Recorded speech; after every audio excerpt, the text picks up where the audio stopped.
My name is Ashley, and this is Let's Talk Dispatch. I do. You're gonna do it. Do it really well. And I believe the world needs more dispatchers. Around in the mud, blood, and beer. Years that I'm not working 4th of July. 4th of July. Say community policing, right? What about community dispatching? So on this show, with the help of my guests, we will educate, empower, and support the heroes behind the headset. Hello, everybody. Welcome back to another episode here on Let's Talk Dispatch with me, Ashley, the raspy dispatcher. Every time I play this intro, I'm literally telling myself, I really need to update that. The hair is much shorter than it was then. So I promise I'll get to that soon. Today, I'm super excited for this episode. We're going to be chatting with a rock star who works with our partners at Prepared, Sondra, with over 30 years of experience in public safety in the public, and then moving into the private sector with Prepared. We're going to talk about their journey and some of the awesome tech and features they got going on at Prepared. Hey, Sondra. Hey, Ashley. How you doing? I'm doing good. How are you? I am well. It's my weekend, air quotes, so that's always a good time for me. Good. But you understand, you've done shift work, you know. Yes, I do. Well, tell us a little bit about yourself and how you got into public safety. I come into public safety in the very early 90s. That's 1990s. I started in EMS. I was familiar with someone who was working in EMS and thought that I would go to EMT school and then got a job when I found myself needing one as an EMT, and then went on to paramedic school and so forth. But did that for about 5 years, got burnt out. I did what a lot of people on the truck do. You know, sometimes you'll work 2 jobs and eat up a lot of your week. Got, like I said, pretty burnt out. Went on into the dispatch center. Definitely felt like went into mission control. Was very confident and felt really good about my role in EMS. So when I walked into the dispatch center, it was very overwhelming for me. I spent probably, go ahead. Sorry. Oh, no. I was just going to say that it's always interesting how you think those two things would intersect more, you know, but they're so different, right?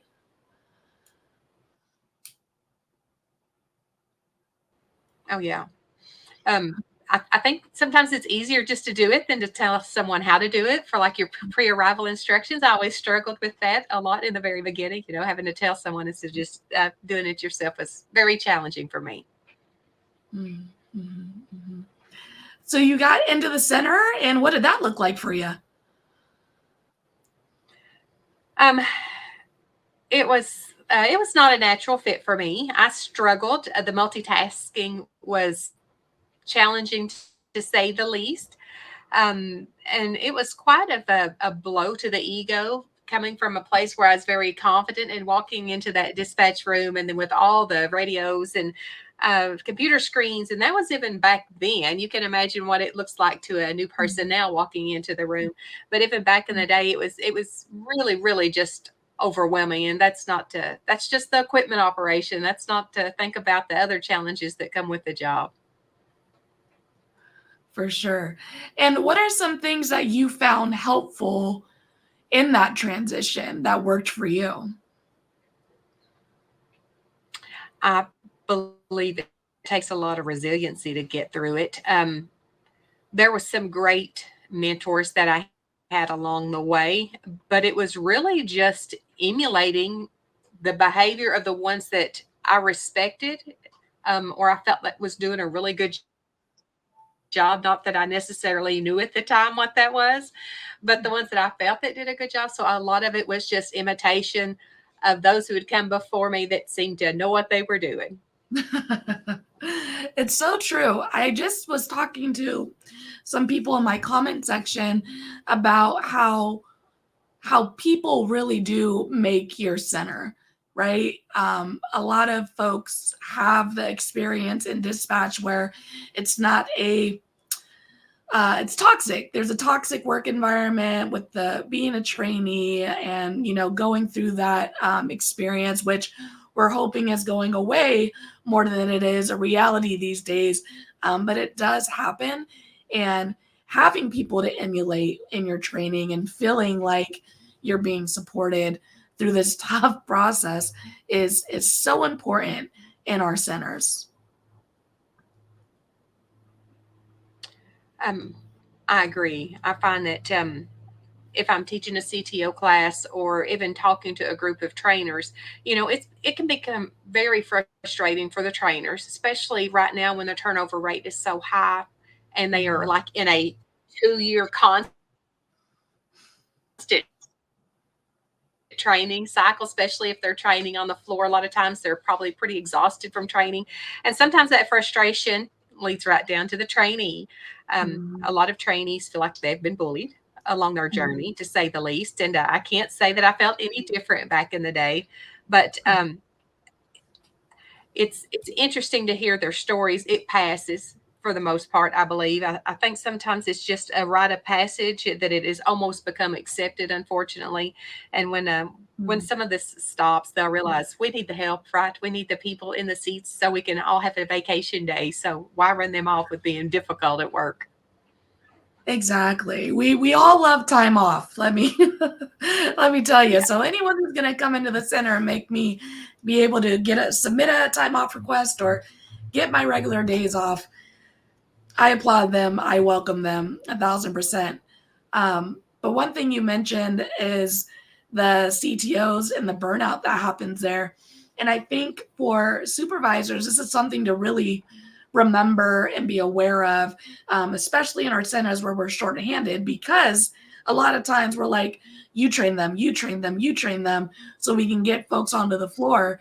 But those CTOs, man, they get burnt out. Like the job's hard enough, and then teaching someone how to do the job, being liable for their mistakes, 12 hours, 4 or 5 days a week, that's tough.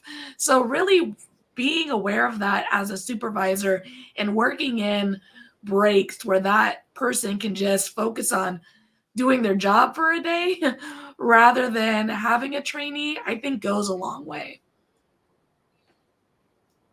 Yes. Yeah, I do think that sometimes the pressure that the CTOs are under right now with the high turnover is often overlooked, but it's real, and it's some handle it better than others. Very true.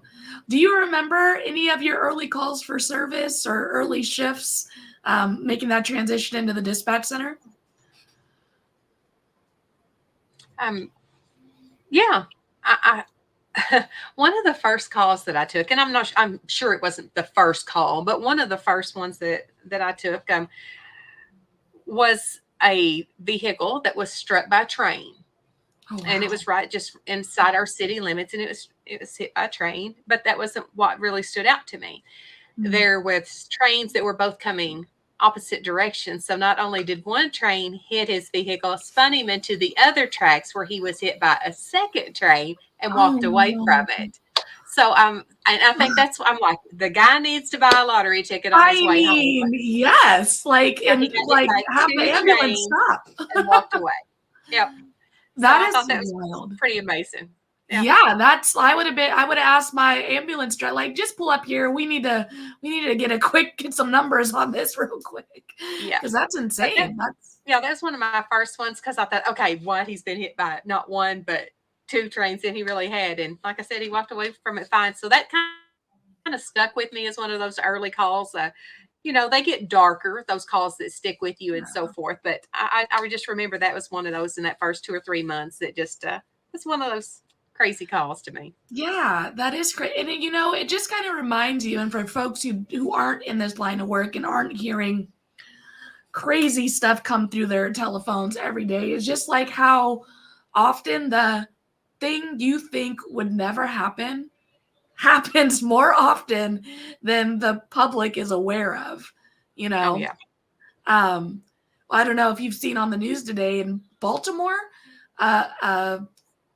a ship ran into the bridge and the bridge collapsed.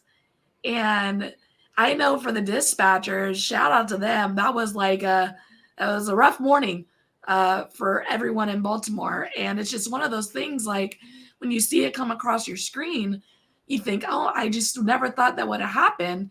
And the dispatchers and the first responders have to respond to this thing that they probably have never worked before and hopefully won't ever work again for, 50 years. But it's one call and your whole day has just changed completely. And you really never know what it's going to be. That's what I love about it. I would teach a class about boats, and they're like, well, we don't have a lake in our area, so that's really not relevant to us. But I'm like, you've got boats going through your area.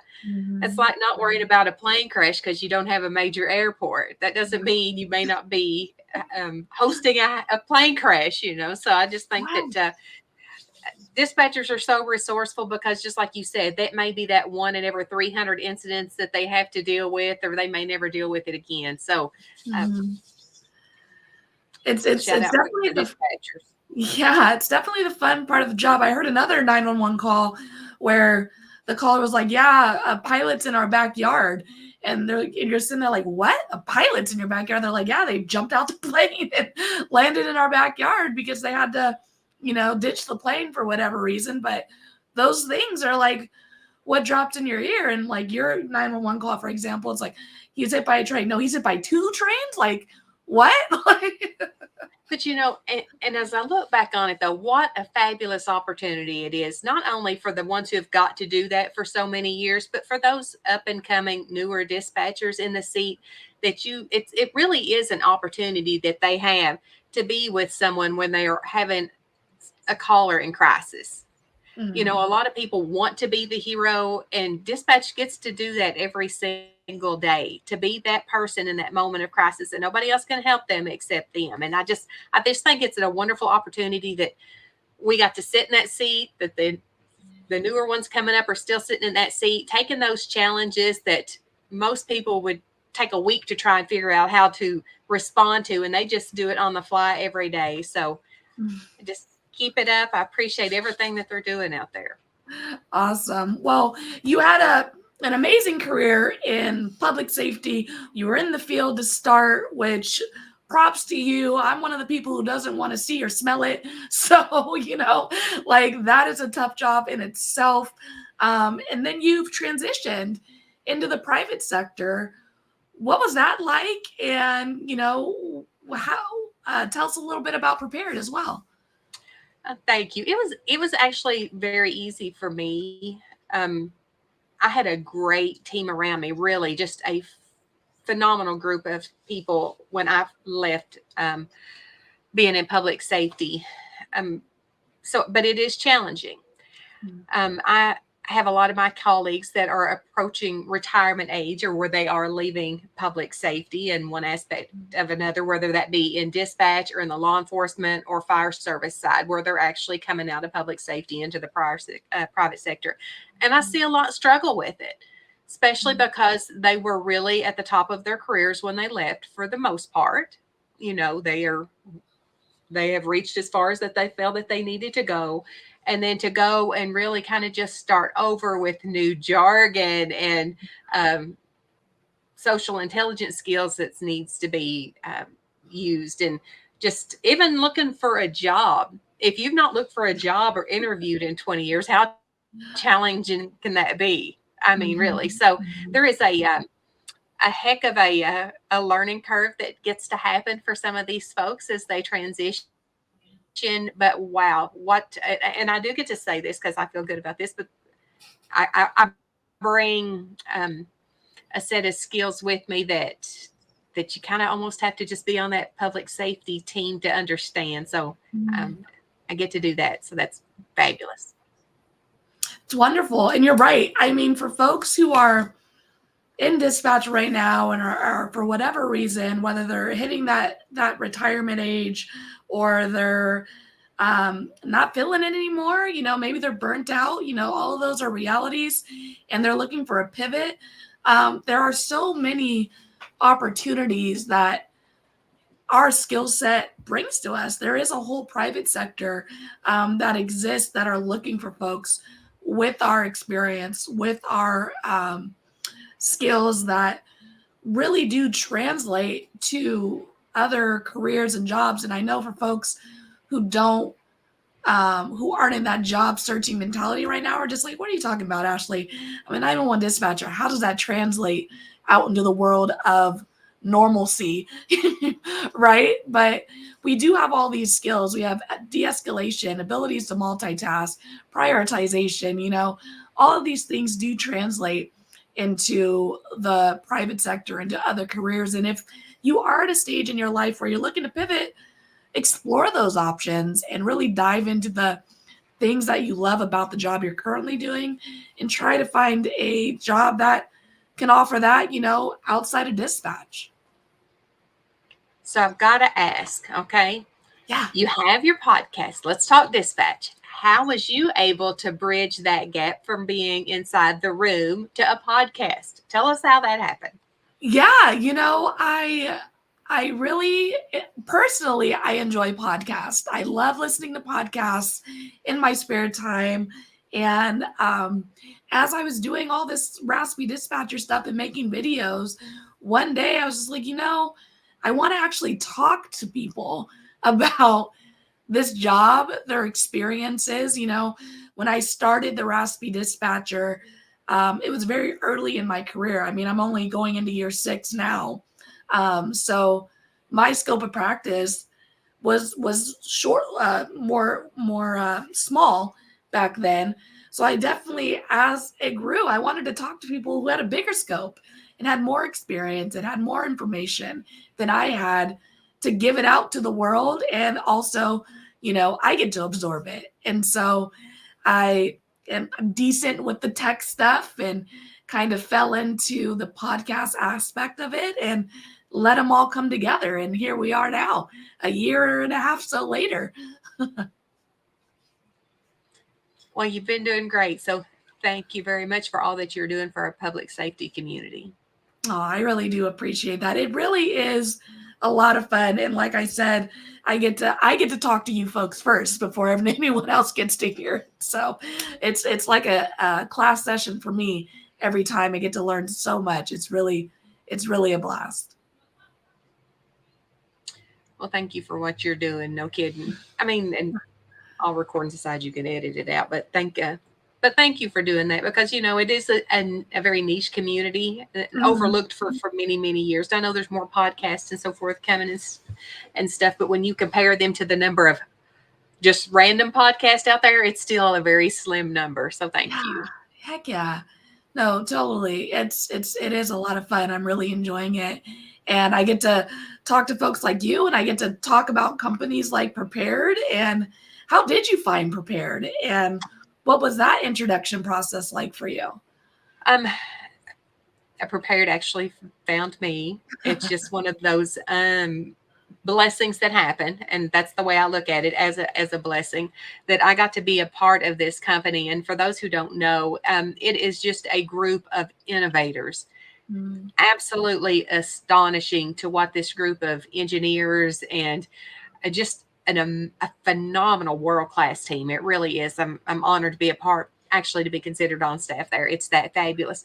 But Prepared is it's an assistive technology system for public safety, amongst other things. But we realize that dispatch centers are short-staffed. We've already talked about that, right? You got the high turnover rate with the CTOs that are exhausted. You've got all of that. Yeah. You've got so much information being thrown at you. And this is for somebody, just think about what's rolling off of an NCIC screen, or how much information is coming in from a text to 911 or a translator. You got all of these different pieces of information that is coming in that you feel, that there is you got to catch it all. What if I miss something? What happens then?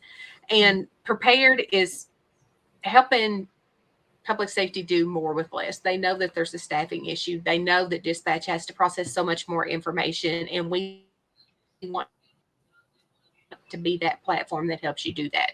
Now, of course, we're kind of in the forefront when it comes to the live stream capability. That's one of the things that we were known for in the very beginning, but it's so much more than that. It's AI, it's location intelligence. There's just so many pieces in transcription and translation that's on the platform, and it grows in such a way that I think these young people to our industry, like myself, I would probably been a little confined by convention of what I thought things should look like within the dispatch center. And this group is not like that. They are huge thinkers, and they really do try to find the problems that lie within public safety and address those. So fabulous group to work with. I think that if you talk to anybody that we're already in partnership with, they'll tell you that you do not beat our commitment to our clients and our service. I'm just saying, you'll usually get us on vacation for the most part, but that's what a lot of people actually really, they appreciate that we have a lifelong commitment to the communities that we're serving in public safety, and that we're just going to try and make dispatch life better. Yeah, and I think historically sometimes there is a disconnect between these companies that are bringing these services to our centers, because what you want to work doesn't necessarily translate to being able to work in the realities of our job. But all the stuff that I've seen from Prepared, that I've got to witness, the demos I've got to experience, there seems to be that gap is very non-existent. Like, there's definitely a communication between the centers and the folks who are making the software that it translates so well. One of the demos that I saw when I was at Calnina, because we were booth mates essentially, was the suspect description getting pulled out of the translation or the transcription text and being put at the top, and I thought, such a simple thing that for someone who isn't in dispatch might not think is important, but having that description so accessible during a hot call really helps the dispatcher, because I've had instances where I'm working a call, I'm getting multiple descriptions, the officers are responding, I've given it out on the air, it's been a couple minutes, and now they're on scene and they want it again. And it's like, oh, I don't have it anymore. I have to go look in my call to get it. And all of that's time consuming. We don't want the suspect running by them as we're trying to get the description out. So just even that one aspect of that software is so helpful for dispatch. And it's fabulous. Even the transcription piece where these analytics come from, I'm a visual person, that's my learning style. That's how I process things. The fact that you can see transcription of every word that's being said come across the screen. So not only am I hearing it, but I'm able to see it.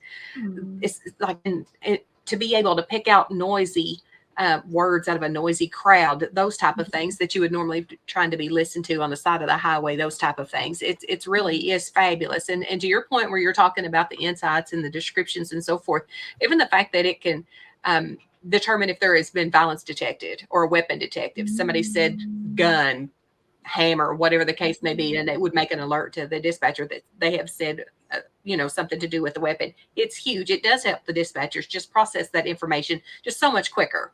And it does, like you said, it has it right there at their fingertips so that they can access it quicker. And you guys have recently come out with Prepared Assist.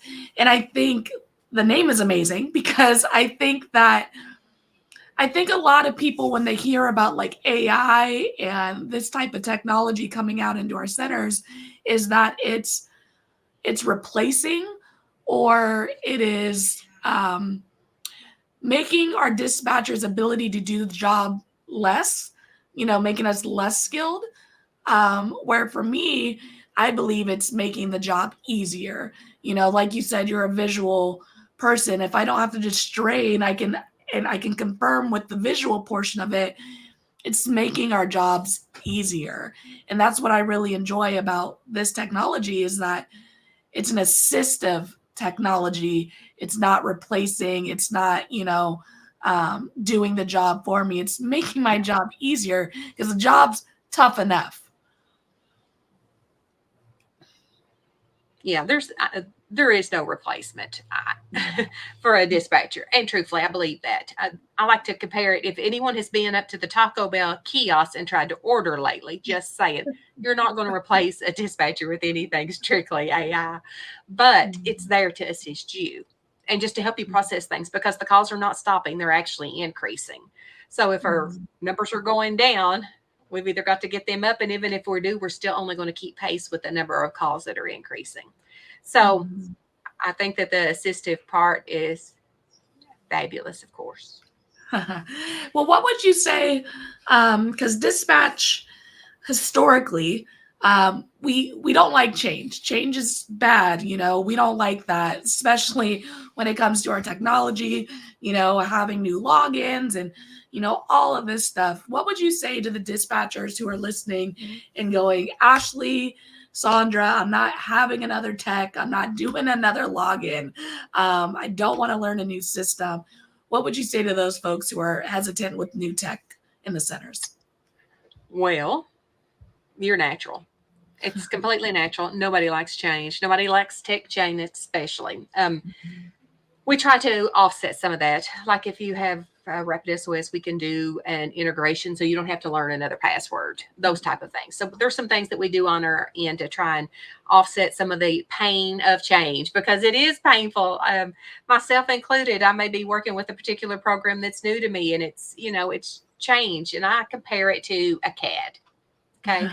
I always say everybody wants a new CAD till they get the new CAD. Then they're having to learn the new CAD and they hate it. And that's because, it's changed. Even if the old one may have performed the way they wanted, at least they was used to it. They could function okay on it. So as they're going through this painful change and their neural synapses connections are happening in their brain and they're developing this new habit, my advice is stick with something at least 6 weeks. Stick with, make yourself try something continuously, every day for a little while for 6 weeks and see how it works for you.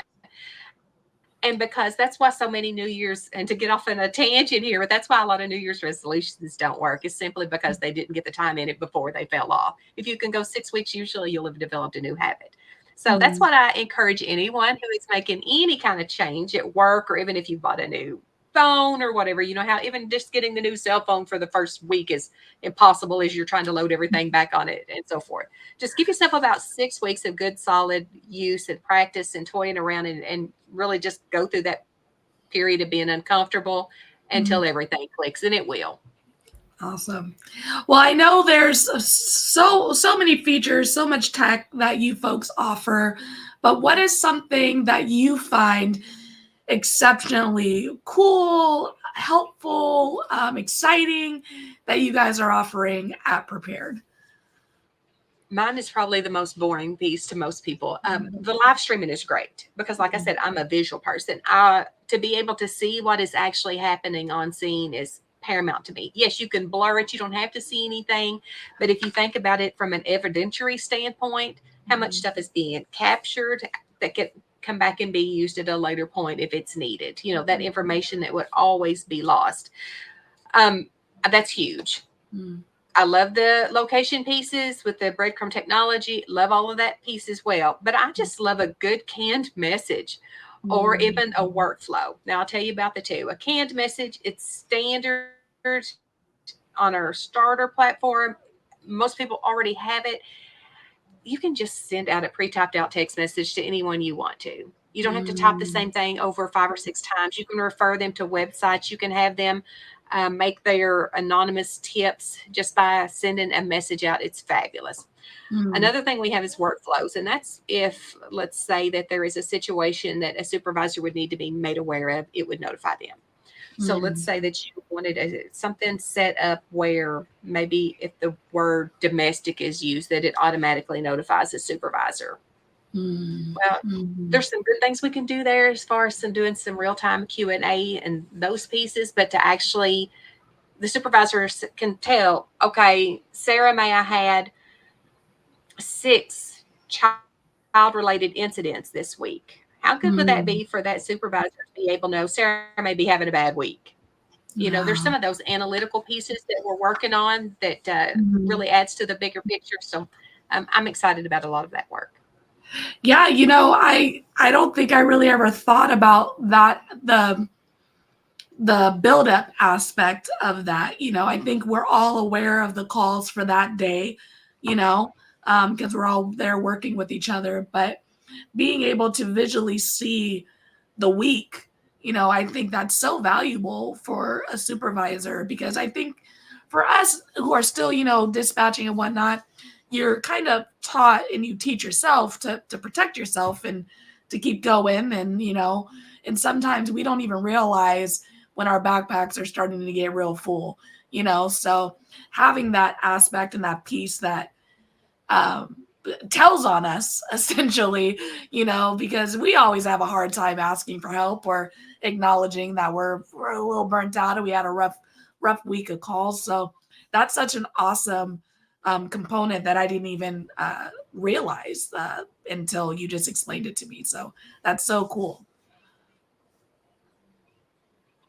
Yep. There's always a bigger piece, and the more right information is power, and the more that you can gather and have those insights and the analytical pieces and stuff, just to paint a bigger picture of what's happening in the center, it's just going to make it function or be just more operationally efficient. I guess it'd be a sad word, but yeah. No, it's great. And I think, we always talk about, the dispatchers and the folks in the seats um but supervisors get burnt out too, and they need help, and they need tools, and they need systems to make their jobs easier as well.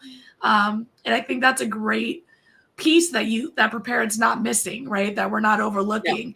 How can we make the top's job easier to help the bottom as well?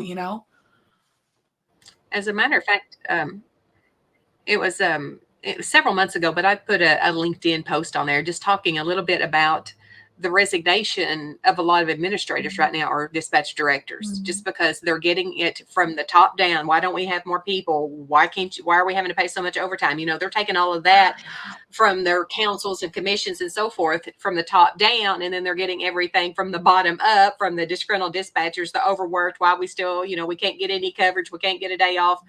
Sometimes the director itself is having to go in and pull several shifts. So they're walking away. The directors are walking away at a rate that I had not seen before in my 30 years. Mm-hmm. So it's a tough profession right now. But it's rewarding as it is challenging. Yeah, I did. I had a sergeant who was talking to us, and he was like, a sergeant job is so interesting, because you do that. He's talking about that unhealthy cookie method, is like you take it from the bottom, you're trying to help your people, you get it from the top, and it's just finding a way to make everyone happy, and that's tiring, and that's tiresome, and we got to remember our supervisors too, the same way they need to remember their people. We got to think of them as well. Yeah. So how do folks find Prepared? How do they hook up with you folks to get a demo, to learn more? What does that process look like? Of course, you can reach out to us on our website. It's prepared911.com. I'm sure that they could reach out to you. You could also share with them if they need to get a hold of us. My name is Sondra Wesley. My title actually here is ECC Education Manager. But we can make sure to get you in touch with any of the regional sales folks, or if anyone is already a customer is having any issues, has any great ideas, feel free to reach out to any of your customer success managers, and look forward to hearing from everyone. Awesome. Well, of course, we'll be putting out more clips and more information about Prepared as it comes out. We did just do a webinar on AI that you folks can tune into by heading to prepared911.com. There's that webinar. There's a bunch of other webinars. So Prepared's really dedicated to educating and having the conversations around software and topics in 911 as well. The cool thing about the webinars is they are on demand, so they are live, but if you can't make it because you're sleeping on graveyard like me or on shift, you can always head to that website and watch those webinars at any time. So definitely check out the one we just did, which is AI in 911, as well as all the other awesome webinars that they have on the site. So, Sondra, as we wrap it up, the one thing that I ask all of my guests is, what is some advice you would give someone considering a career in dispatch? If you're considering a career in dispatch, like I've said several times, it is as rewarding as it is challenging. I know we hear a lot of the negative pieces and all of the challenges going on within really just across public safety right now and criminal justice, but it really is a rewarding, and it's been a fabulous career for me personally. It has not been without its challenges, that I'll promise you, but if you go at it with a heart of a servant, and with a mindset of resiliency, that you want to be there to serve and to help and take those opportunities to be the hero, that's fabulous. And if you can just pause for a minute and know that you have to unwind and take a breath every now and then too, I think you'll have a fabulous career. Awesome. Well, Sondra, thank you so much for jumping on with me and telling us about your awesome career and the awesome work you're doing with Prepared. I really appreciate it. No, thank you, Ashley. Awesome. I'll be right back with you. All right. All right, everybody. That was another awesome episode here on Let's Talk Dispatch. Prepared, as you know, is one of our partners, and I can't say enough how much I enjoy learning more and more about the software and the tech that they're putting out there for the dispatch community. Like I said, that gap with companies and not understanding exactly how the workflow happens in a dispatch center exists. But in my experience with Prepared, it's very non-existent. They get it. They understand our staffing woes. They get how the technology needs to be assistive and not more challenging. And it's just awesome to learn about. So head to prepared911.com to set up a demo with them. Or, like I said, check out the awesome webinars that they have so you can learn more about all the awesome tech they got going on. Until next time, everybody, stay raspy. Thank you for listening to Let's Talk Dispatch podcast. Don't forget to hit that subscribe button. You can find us wherever you listen to podcasts, including Apple Podcasts and Spotify. If you're interested in becoming a guest on the show, or maybe even submitting your own story, you can do all that and more at theraspydispatcher.com. Until next time, stay raspy.